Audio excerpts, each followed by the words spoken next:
சிவகங்கை மாவட்டத்தை சேர்ந்தவர்கள். இங்க ஒரு 15 வருஷமா இருக்காங்க. சதீஷ் அலைஸ் கருப்புசாமி வயசு 30, குணா அலைஸ் தவசி வயசு 20, கார்த்தி அலைஸ் காளீஸ்வரன் வயசு 21.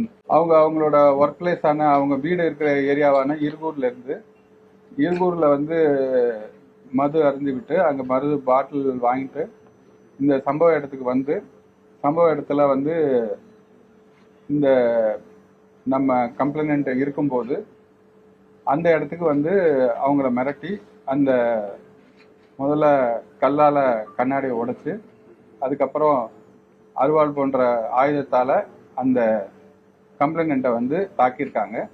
தாக்கி அந்த சம்பவம் நடந்தது. இருகூர் அவங்க இப்ப இந்த ஆமா 3 பேருமே அங்கதான் இருக்காங்க. 3 பேர்ல அன்மேரிடு தான். குற்றம் சாட்டப்பட்டவர்களுக்கு 4-5 கேஸ் வந்து பல்வேறு காவல் நிலையங்கள்ல இருக்கு.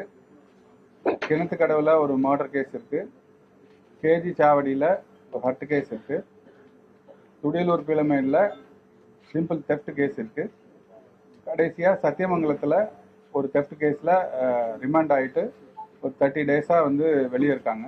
இவங்களுக்கு எப்படி பழக்கம் ஏற்படுது? இதுல வந்து Sathish alias Karuppasamy and Karthi alias Kaliswaran 2 பேரும் அண்ணன் தம்பிங்க. அந்த அவங்களோட டிஸ்டன்ட் ரிலேட்டிவ் இந்த குணா அலைஸ் தவசி.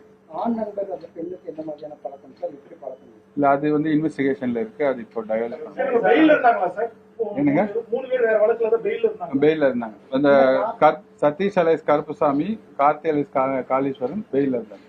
3 பேருமே தென் மாவட்டத்தை சேர்ந்தவங்க, அந்த பொண்ணும் தென் மாவட்டத்தை சேர்ந்தவங்க. சோ இவங்க ஏதாவது பிளான் பண்ணி வந்து இது பண்ண போனாங்களா இல்ல யதார்த்தமா நடந்தது? இது யதார்த்தமா நடந்த மாதிரி தான் தெரியுது. பிளான் பண்ணி நடந்த மாதிரி இப்போதைக்கு தெரியல. இன்வெஸ்டிகேஷன் போயிட்டு இருக்கு.